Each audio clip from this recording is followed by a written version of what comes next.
Marko and I were friends since 1968. I'm just going to start with that personal statement. We were neighbors. He moved in with his parents across the street from our house, my parents' house. And then he was the one who drew me in to Ukrainian student activities. I think I was his first Ukrainian friend here in Canada. Yeah, but he started university a couple of years before I did. I think the year after he arrived, he went to the University of Toronto. And I guess, I don't know the details, how he got involved in Ukrainian student activities there. Because as you know, not every Ukrainian student gets involved on the organizational level.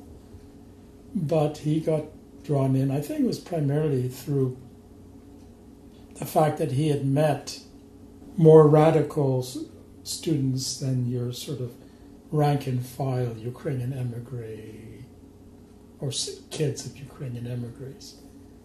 They were already being influenced by what was going on. Student radicalization, the anti-Vietnam War movement, the strikes in France and so forth. So they became radicalized, and they proceeded to also radicalize the Ukrainian Canadian Student Union, because there were people who had been in elected positions who were more left-wing than your average Ukrainian Canadian student.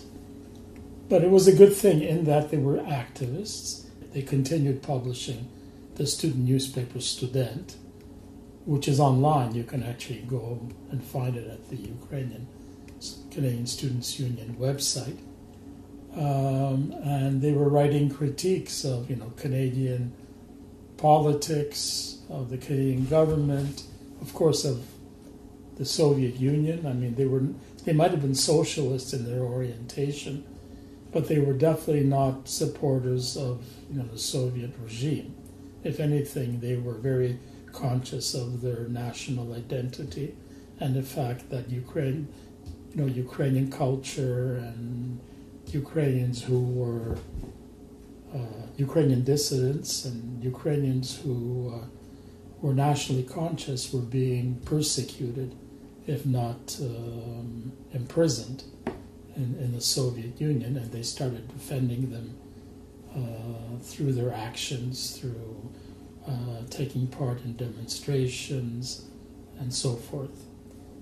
In any case, I entered university, and Marko pulled me into that whole milieu.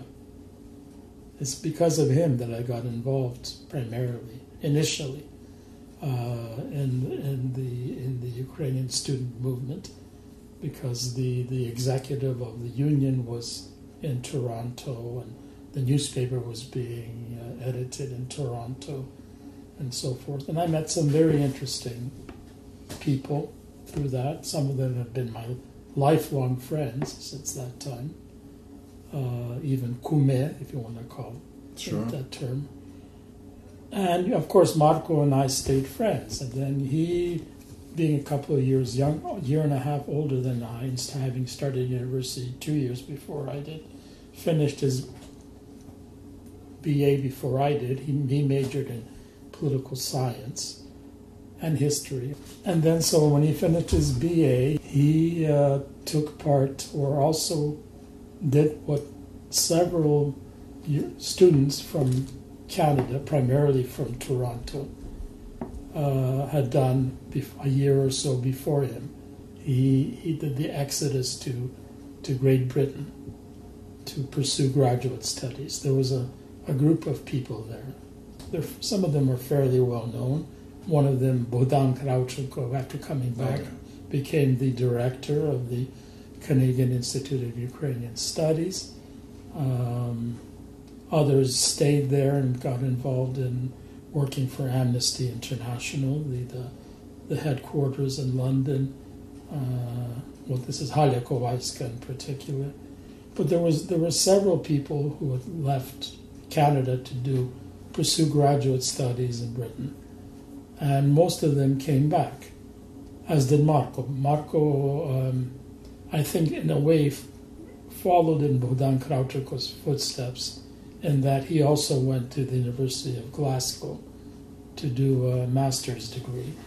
And there he wrote his master's thesis on the UPA, the Ukrainian Insurgent Army, and was involved there, I think, also in defense of Soviet political prisoners and on the left. And when he got back to Toronto, he became also very involved in projects that were going on primarily in Toronto among ex-students. We were all ex-students almost by that point, or graduate students, some of us.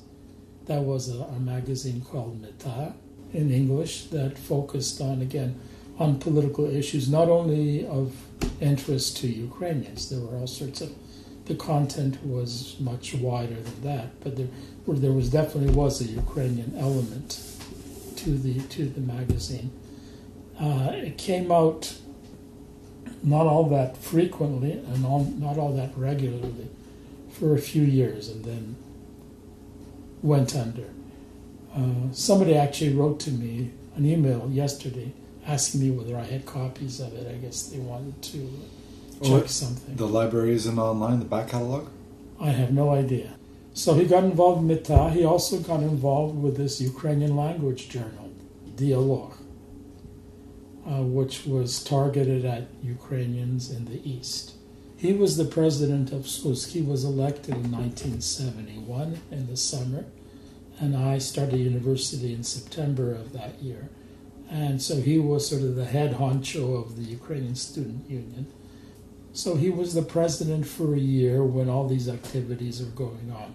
It's not that he was heading everything. It was a democratic organization, but he was definitely involved in giving its direction in certain ways. There was a video project that year. They got money from, I think it was called Opportunities for Youth. There was this fund, a government fund for students, and they started a video project in the summer and videoed, I think, also, don't know the details, but I think they went out west and made video, interviewed people in various Ukrainian villages up in the prairies, and this and that. They never actually, I don't think they ever produced a film.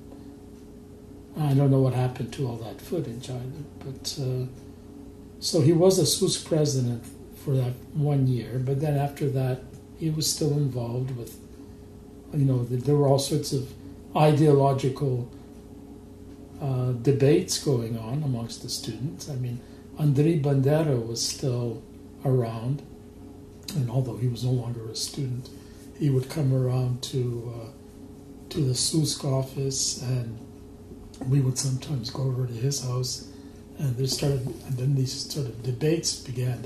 Some of them were quite heated, especially when it came to when the campaign in defense of Valentyn Moroz started. And again, I don't remember the years. There was this split. Some people like Bandera and people who were more came out of the SUM community, SUM Banderite community.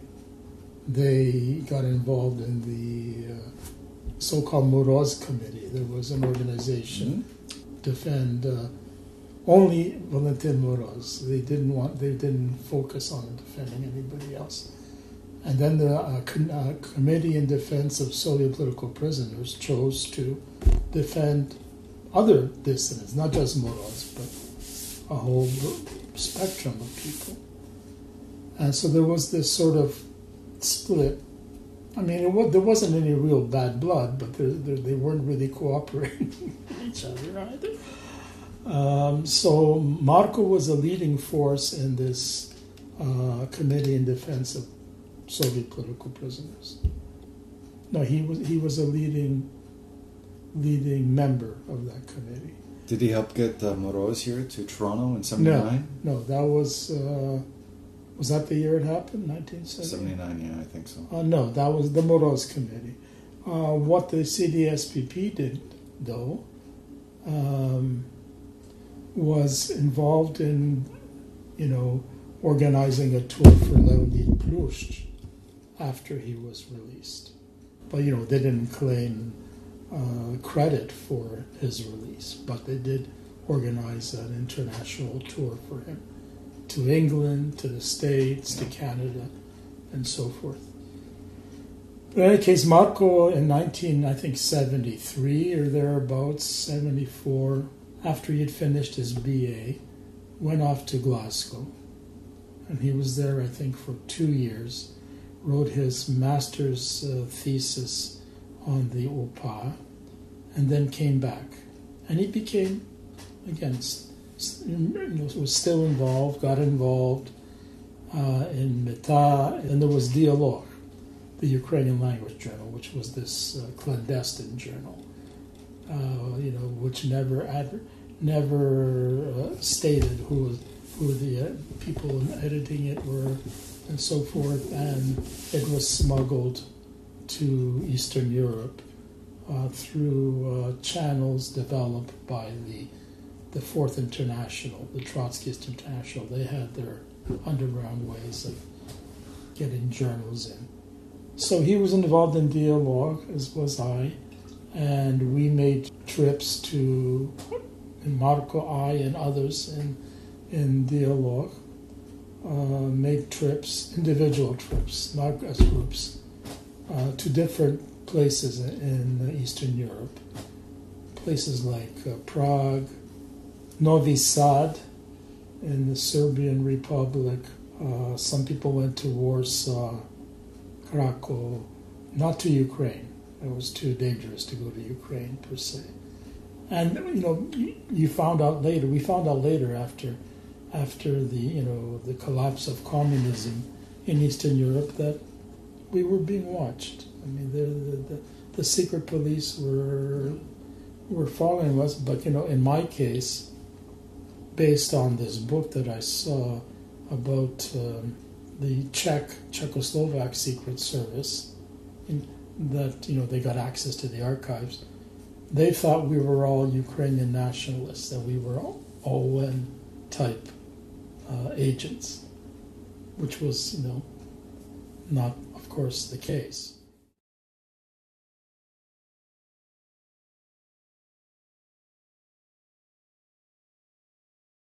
So, but as I said, Marko came back after his master's studies in Glasgow, and by that time I was working for the Institute.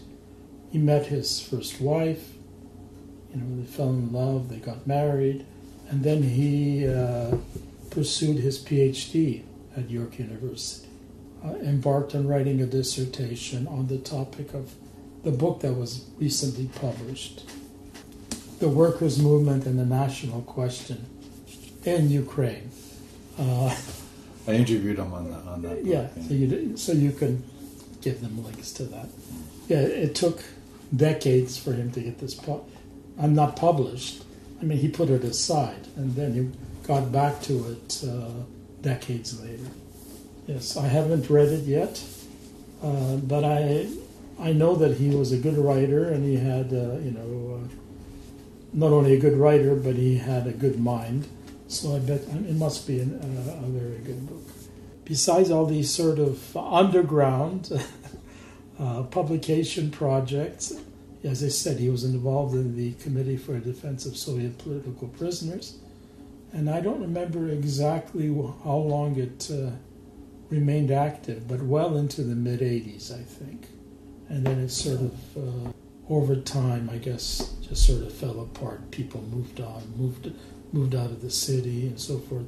We had a fraternal organization in the States, in New York City, in which Alex Motel and Adrian Karadnitsky were involved. We even had joint conferences sometimes. Not academic conferences, but just meeting and, I guess, discussing strategy, defense strategy, and so forth. And again, I don't know how this came about, but the newspaper Nowy Szlach decided to they wanted to publish an English language section to the newspaper called New Perspectives. I don't know actually the newspaper's changed completely now because they amalgamated with Ukrainian News, the newspaper in Edmonton. So I don't even know if that English language supplement or section is still being published. But Marko became the first editor of New Perspectives. He defended his dissertation, got his PhD, and left Toronto. He left North America, for that matter. Traveled around a bit and ended up in England. And he got a job. Again, I don't know all the close details, but I think one of the first jobs he got in London was as a researcher at Keston College. And then Petro Jacek funded the creation of the first university-level history course on Ukrainian history at a British university at the School of Slavonic and East European Studies. Marko was hired to teach that course, and he was there for a couple of years. But then he, through his contacts, managed to get a position at the new University of North London. It was the former famous North London Polytechnic.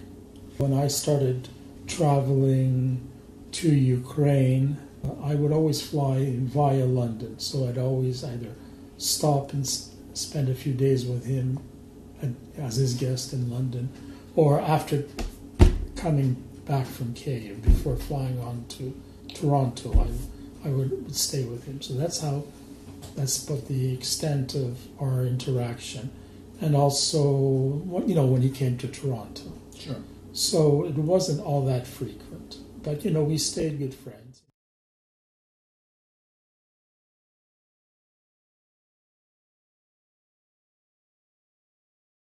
I think he sort of blossomed as an academic once he got his senior lectureship at the University of North London, which was later amalgamated with another new university called London Guildhall University.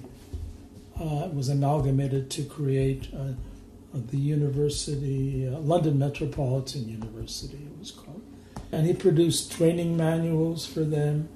He edited 2 CD-ROMs of documents on that subject, on the Ukraine and the European Union and integration into the European Union, which never happened, of course. And he headed a so-called Ukraine Center there, through which this was all being conducted. It no longer exists, as far as I know. But anyways, he was active there, and then he started traveling because he was involved in this program, the training of Ukrainian civil servants. He would be going to Kyiv as well, but he maintained his sort of left-wing positions, his socialist views on what was going on in Ukraine.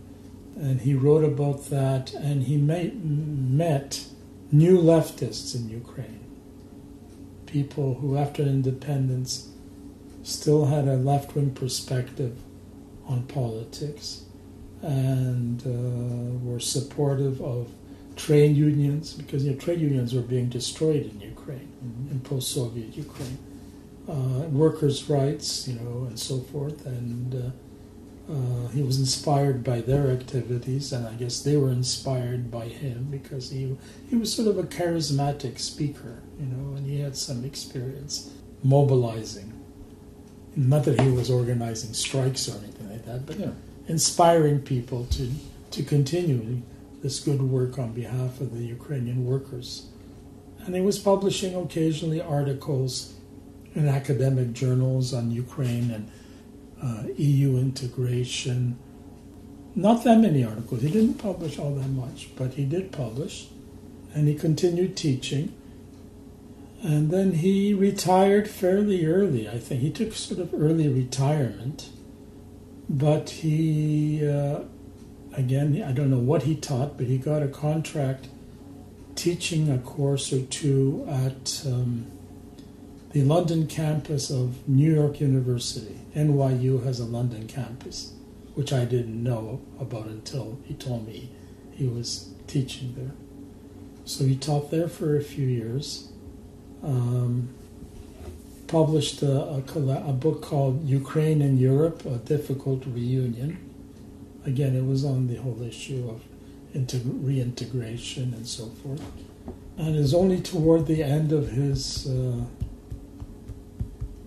life, actually, toward the end of it, after he had stopped teaching at NYU, he focused on transforming his dissertation and also put together a collection of his previously published articles.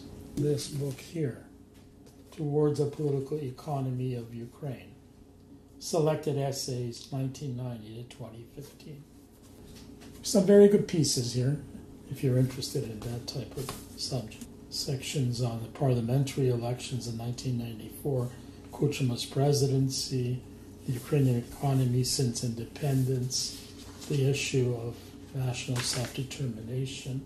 I interviewed him on Yeah, that. so you can refer listeners to that. He was both a political economist and a historian. You know, his PhD was on a historical subject.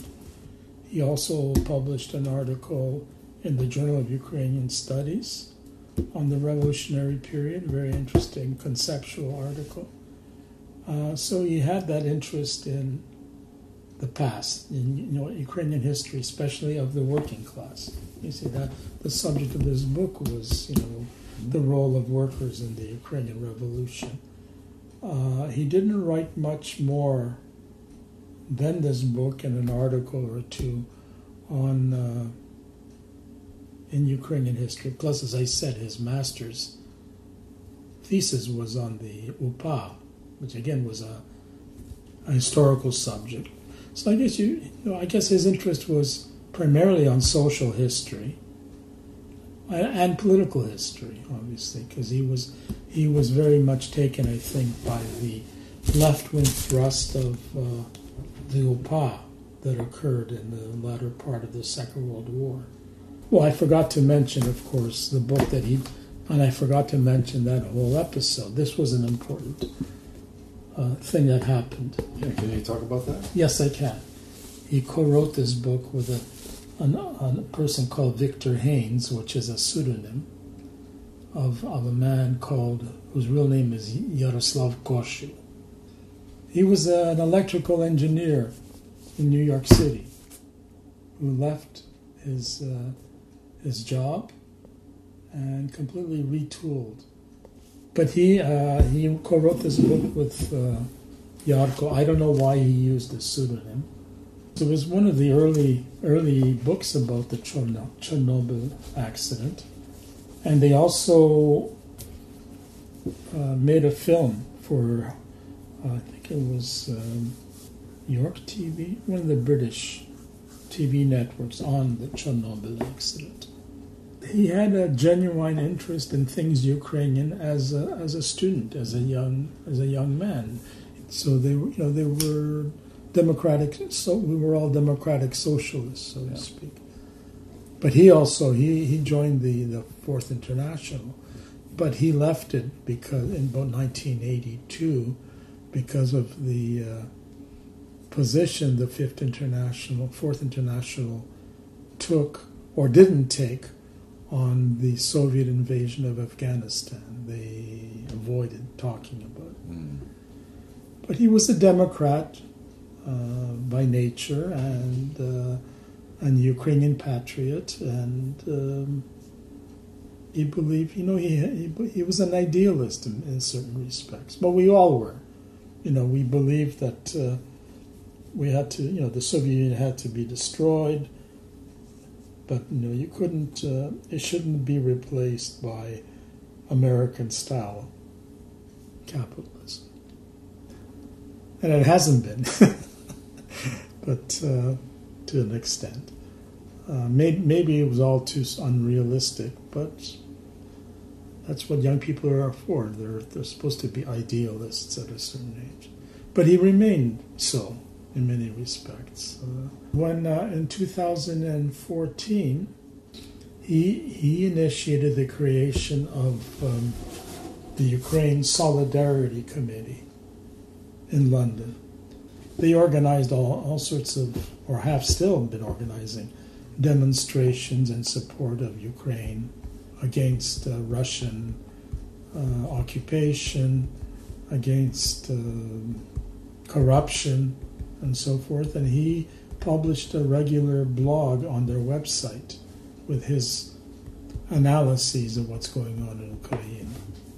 But he also had his personal interests. You know, he was a devout grower of grapes and winemaking. He was involved with this grape growing collective. You know, they would rent out land right in London. You know, they had these, public areas where you could grow vegetables and whatever. He used to grow grapes. And then he would, harvest the grapes and bring them home. And he would crush them in the old traditional way. I remember being there once where he was in a bathtub in his bare feet. He washed his feet. And he had all these grapes in the bathtub, and he was stomping on them to squeeze out the juice and then getting rid of the skins. And then he would, put these in, collect the juice and make wine. Yeah, he was really a lovely person. He was really he was generous. He was affectionate. He was, at the same time, he was political. He had a good mind. He knew how to analyze things, but he was a good friend, a loyal friend, a loyal husband, a loyal comrade, so to speak. And he had, I think, strong values and principles which he never betrayed. He became a sort of a committed socialist as a student, and he remained a committed socialist to the end.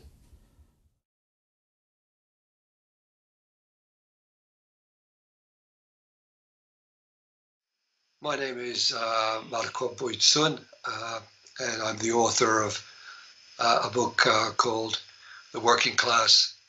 Sorry, I'm going to start again. Okay. All right, I will remember that. Yeah, and I'll stay in touch. And I follow your editions of YouTube. Yeah, good.